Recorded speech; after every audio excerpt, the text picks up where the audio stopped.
Okay, I'm going to talk about F-pole maneuver, also known as cranking, and what we use it for and why it's used.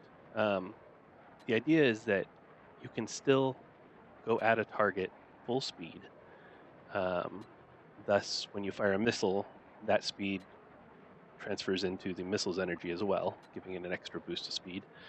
Um, but you slow your closure rate at that enemy. Um, That way, when you fire a missile, you are technically slowing down the distance gap between you and the enemy, but at the same time, you're not. You're still keeping that speed up. So I just want to walk through kind of what I'm doing, what I'm thinking when I do this maneuver. So the very first thing I'm doing here is I want to gain some altitude. Whenever you're in specifically the F-15, you want an altitude advantage to your target. This translates better when you fire a missile. Your missile then goes downward at your enemy. It doesn't have to use as much of its energy, as it would if it were going up. So basically, what I'm doing here is I see a target off my nose about 40 miles out. So I start to turn left, and the idea is that I want to turn about 40 to 50 degrees to my left off of the target. So if we pause here, we get out our cool little pen. You can see here that my direction of travel is this way. The direction to the bandit is this way, right? And so the distance in between here, the degrees, is 45 degrees, which we see here. And he's coming straight at us. We both have radar lock.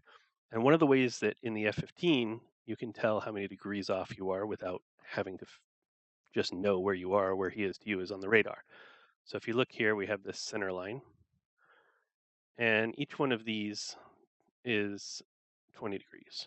So, sorry, that's 40 degrees. If I come over here, this is 40 degrees, it's 80 degrees. So we're about sitting here about 45, closer to 50 on here, but in tacview we're showing 45 degrees. So we can kind of gauge that way. So the idea is you want to put the bandit somewhere in the middle of this little area here. So we'll go ahead and continue.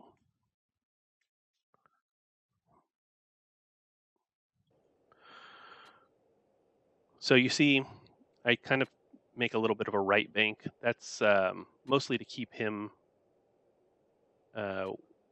inside this area here. If I don't, he'll slowly drift off this way. Don't really want to do that. So now he's locked me, and I'm traveling at him 550 knots or so. I haven't hit my max range. We can see here on the HUD, this is my max range marker for the missile. If I fire at that range and he does not move, it will hit him. This one down here, hard to see because I drew over it, sorry, but you'll see in a second, is the ideal launch range. That's where I want to launch, and more than likely I will hit him. If I erase this here, you can see this one and this one. So this is where I'm at, little arrow here, right? This is my closure rate. So the higher, the better, faster I'm coming at the target. It's really high right now because he's also coming at me. So I want to get this down here before I fire. That would be the ideal place to be. The problem is somewhere in between, he's also going to fire at me, right? So I can't just wait for that lucky moment because I'll probably get hit by his missile first. So let's go ahead and continue. So I'm within about 20 miles now. We'll just keep going. Usually I don't like to fire above 14, so usually 12 is even better. So now he's launched on me.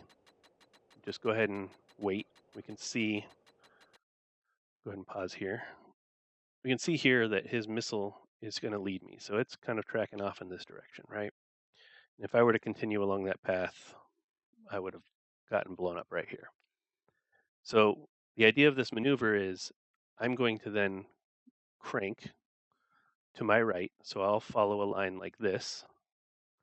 And in between, when I'm facing him, I'll go ahead and fire a missile off this way at him.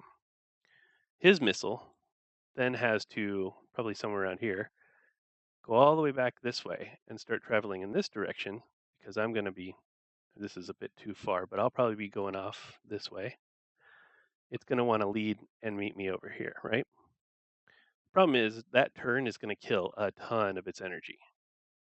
So let's go ahead and continue and see what happens.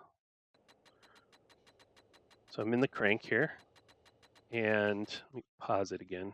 Something I want to point out. This little dot right there, that's an important dot. That dot, you want, when you fire, you want that dot to be inside this circle. If it's inside the circle, you're good. But the closer to center, the better. That means that it will be traveling the ideal direction to lead on your target without losing much energy. So if it's in the center, it's the best. If you're anywhere it's in the circle, it's fine. If you're outside the circle, I don't even know if it'll launch, but if it does, it's just going to lose a ton of energy right off the rail because it's going to have to turn immediately to try to lead on your target. So that's also something to watch for. I don't think a lot of people realize that. The other thing is, if you look at where we are here, we are now within 14 miles or so, maybe a little bit less. But now is a good time to launch. We're getting pretty close to here. This indicator. Okay, so continue on here.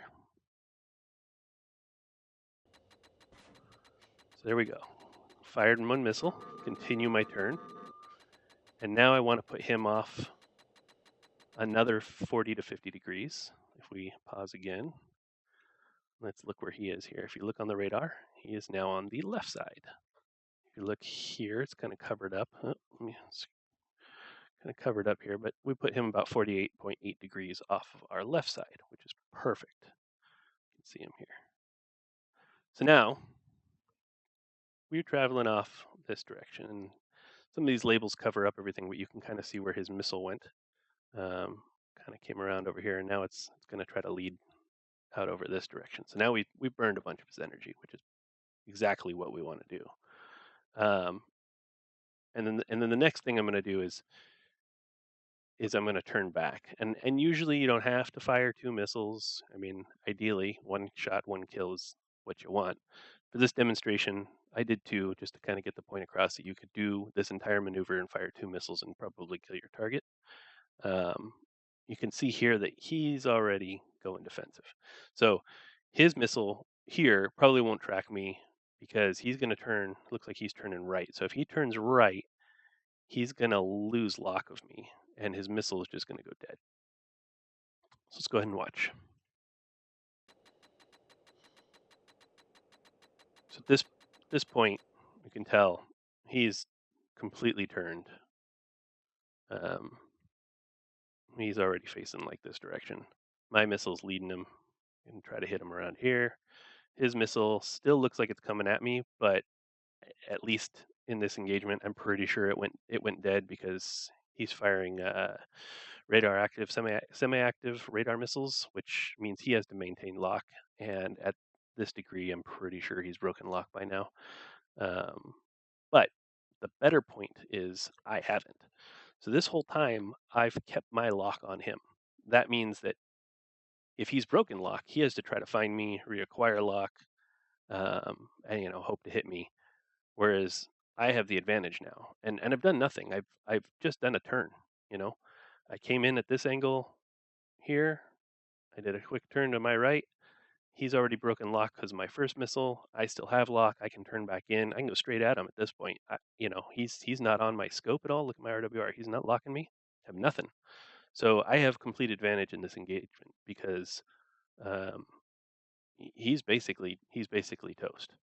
So yeah, let's continue on, see what happens.